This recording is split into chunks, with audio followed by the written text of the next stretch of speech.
Hey, it's Rick. It's Wednesday, June 21st, longest day of the year. Although today went quite quickly. It didn't seem that way to me for the market. Um, our risk model, which has been solidly green for over a month now, had a slight change today, which is a bit of change in character. So I thought I would do a video. I haven't done one for probably over a month. So the trend is still solidly up on all time frames on both the NASDAQ and the S&P. But the price has now dropped below the 8-day moving average on both cases. So there's a slight character change here. So let's just go to the charts. As usual, I have the weekly here on the left and the daily here on the right. And you can see we've been moving up out of this base quite nicely, but we've now, starting with last Friday, had three down days, so that we now close below the 8-day moving average. So no need to panic. In fact, this I think it's going to turn into really, really good opportunity. At least let's hope so. Just to review, we're a couple of months back, or the beginning of the year, I really felt that the market was just going to chop for most of 2023. In fact, I recall drawing a box around sort of this level here, that peak of right in January to these lows, down in this area here. That's kind of the trading range that I somewhat wouldn't have been surprised for us to stay in for all of 2023. I was concerned about the debt ceiling limitations, but that's been resolved. We still, though, have interest rates, inflation still being a concern, but we move solidly out of this box. And now it's just a matter of what happens now. Do we fall back all the way into it? Or do we sit around here and then wait for the next move higher? So that's kind of what I'm thinking is going to happen, or hoping will happen.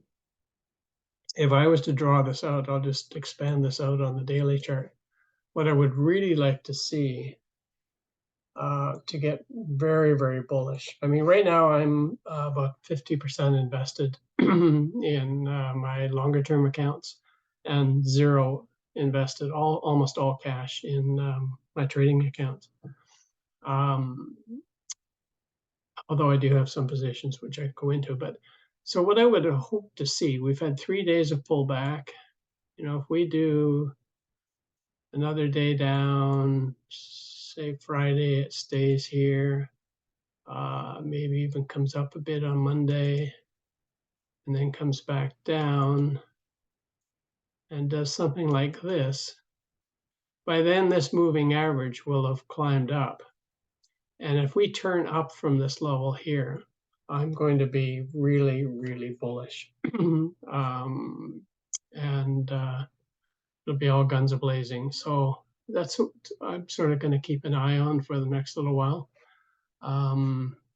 If you have let's get rid of these drawings here.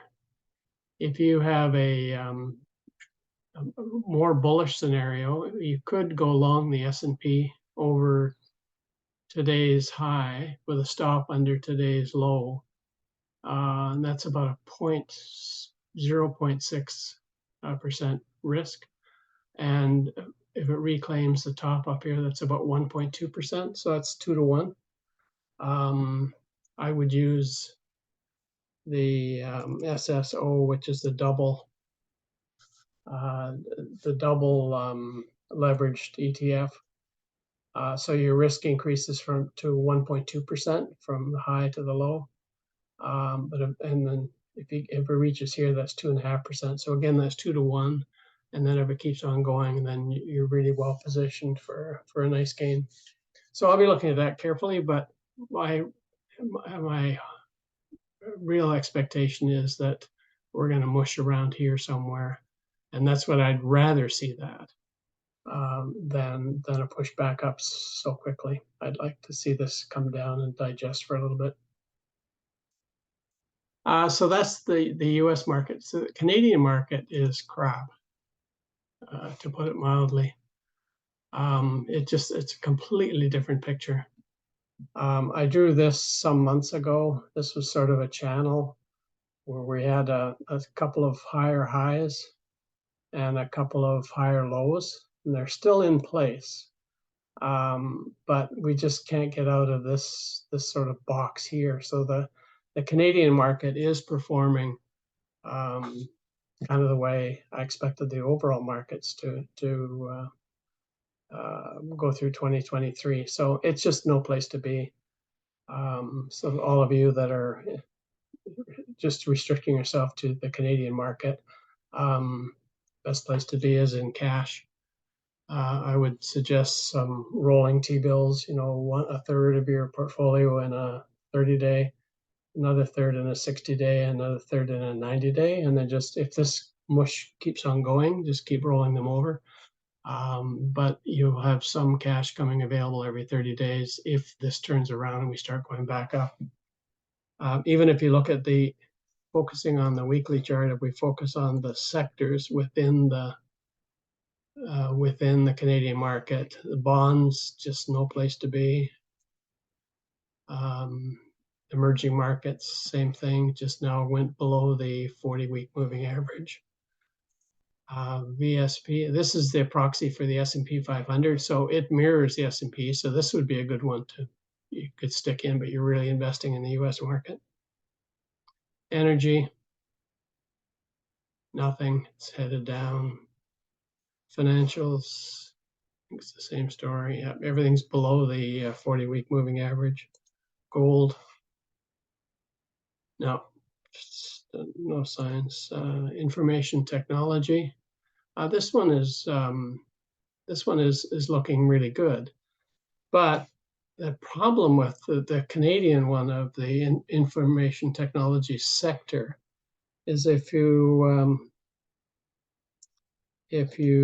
go to Yahoo and you look up XIT, that's the symbol for the technology index, and look at its holdings, 26% of this index is in Constellation Software, 23% is in Shopify, 21% in CGI, and 10% in OpenText. So you add these up, that's 30, 52, 70, 80% of it is in 4 stocks.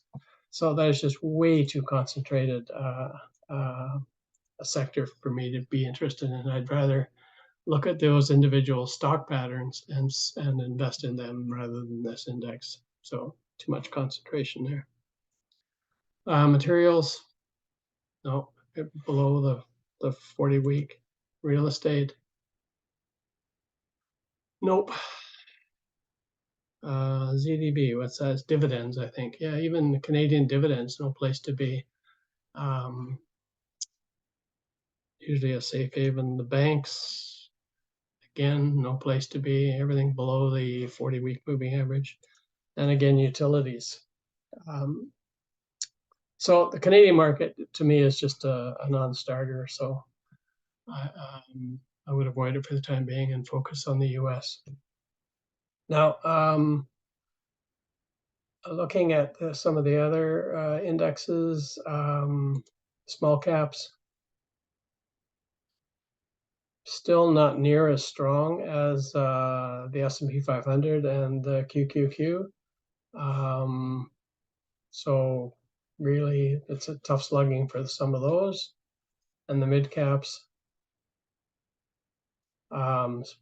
basically the same story. Until we can break out of this little box here and move higher, those sectors are not the place to be.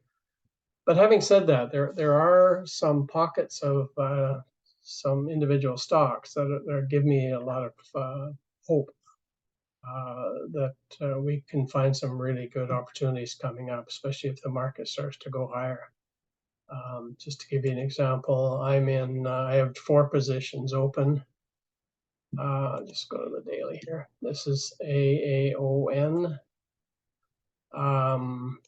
I bought this actually a week ago when it broke out of this little base here. And on reflection, this base is just not long enough, but I entered on a breakout here and then got stopped out 2 days later.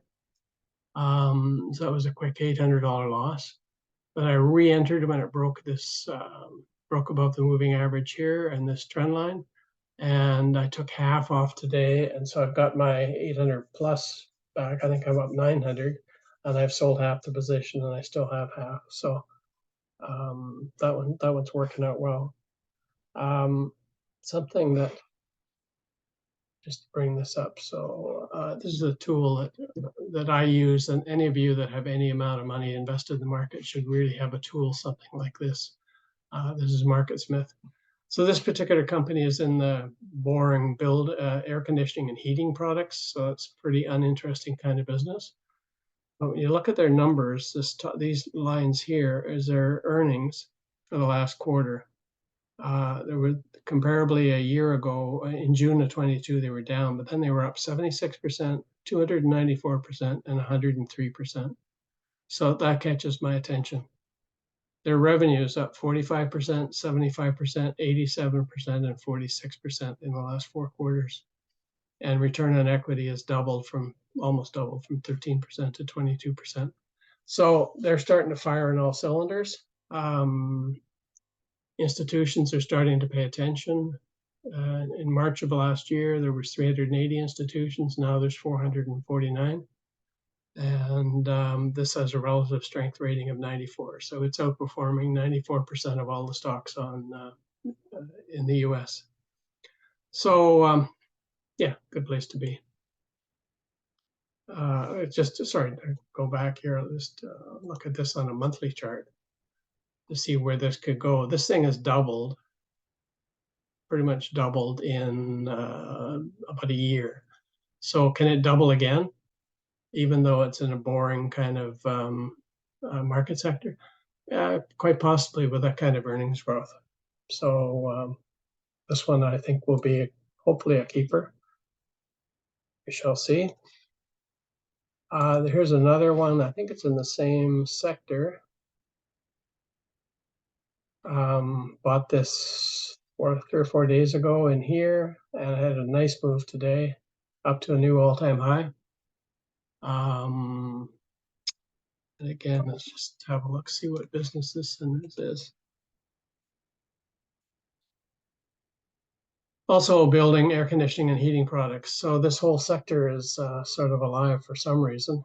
So I'm not going to add, I don't want to add any more new stocks in this particular sector because I'm a little overweight. But with tight stops, my stops are now break even. It really doesn't matter. And then MLR bought just a couple of days ago. It's a nice little tight base here right at the high. And then now it hasn't really moved yet, but it's set a new all-time high today, just barely. But that's that. And then another one I bought today broke out to a new all-time high right here and closed right at the high. So this one is off to a good start.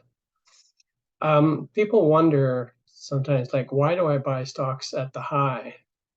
But if you look at these, let's just take this period here. So this time frame here, that was the all-time high at that time. The next day, the new all-time high goes to here, stays there for a few days. Then it gets to another new all-time high, and another new all-time high, another new all-time high, and again, and again. And then it it peels back as you would expect. So you're out of it. You have your stops up in here. You ride this whole thing up. You get your stop. You're out here. And you wait and you wait and you wait until it sets up again. And then it takes about a month or a month and a half, and we go to another new all-time high. So this moves up again and again, and then again, and then again, and then again. And here we are at this all-time high here that it just broke out of. So stocks that are high tend to go higher. Pretty simple. I think that's about it for now. I think I belabored the point on those, but the bottom line for the market as a whole, um, just keep your eyes and ears open to the S&P. Say a little pullback here would be quite lovely. And if we pull back to this moving average and then head back up again, I wouldn't buy it as an anticipation of the trend line. I would wait until it actually has confirmation it's going back up. It's much safer, and then you have a nice clean place to put your stop. But I will get all, as they say, bulled up if this scenario I drew out earlier happens. I will be back to 100% invested and go from there. Okay, cheers, everyone.